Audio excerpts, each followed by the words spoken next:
திருவண்ணாமலை மாவட்டம் ஆரணி தனியார் பள்ளி வாகனத்தில் திடீரென்று தீப்பிடித்த நிலையில் உடனே மாணவர்கள் இறக்கி விடப்பட்டதால் அசம்பாவிதம் தவிர்க்கப்பட்டது. கூடுதல் தகவலை நிகழ்ச்சிய செய்தியாளர் மோகன், இந்த சம்பவத்துடைய பின்னணி என்ன? தேவா, தமிழகத்தில் கோடை விடுமுறை முடிந்து இன்று முதல் நாளான பள்ளி தொடக்கம் தமிழகம் முழுவதும் தொடங்கியுள்ளது. அரசு பள்ளி மற்றும் தனியார் பள்ளிகளும் இன்று முதல் நாள் தொடங்கப்பட்டுள்ளது.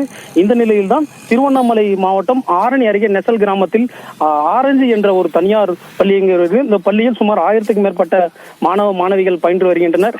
இந்த நிலையில் இன்று முதல் நாளான இன்று ஆரணி அருகே உள்ள படைவேடு கிராமத்தில் இருந்து 13 குழந்தைகளை ஏற்றிக்கொண்டு சந்தவாசல் வழியாக நடுக்குப்பம் வந்து கொண்டிருக்கும் போது வாகன ஓட்டுநரின் முன்பக்கத்தில் புகைமூட்டம் ஏற்பட்டுள்ளது. புகைமூட்டம் ஏற்பட்ட உடனே வாகன ஓட்டுநர் சுதாரித்துக் கொண்டு வாகனத்தை நிறுத்தியுள்ளார். வாகனத்தை நிறுத்தினவுடன் 13 குழந்தைகள் பள்ளி குழந்தைகளை வாகனத்தில் இருந்து இறக்கியுள்ளார். அதன் பிறகு அந்த வாகனத்தில் அதிகப்படியான தீ பிடித்துள்ளது. தீ பிடித்தவுடன் உடனடியாக அங்கிருந்த பொதுமக்கள் குழந்தைகளை பத்திரமாக மீட்டு ஆரணி தீயணைப்புத் துறையினருக்கு தகவல் தெரிவித்தனர். தகவலின் பேரில் ஆரணி தீயணைப்புத் துறையினர் தீ அணைத்தனர். இதனால் அந்த பகுதியில் அசம்பாவிதம் தவிர்க்கப்பட்டுள்ளது. குழந்தைகளுக்கு ஏதும் காயங்கள் ஏற்படவில்லை.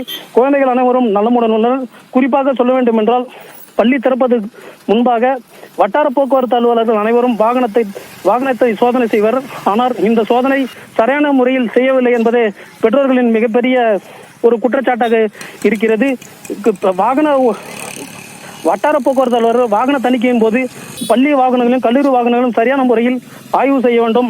ஆய்வு செய்யவில்லை என்றால் இது போன்ற நிகழ்வுகள் ஏற்படுவதாக பெற்றோர்கள் தெரிவிக்கின்றனர். தற்போது இந்த நாள் முதல் நாளே இது போன்ற சம்பவம் ஏற்பட்டுள்ளதால் பெற்றோர்கள் மிகவும் அதிர்ச்சி அடைந்துள்ளனர். தேவா, தகவலுக்கு நன்றி மோகன்.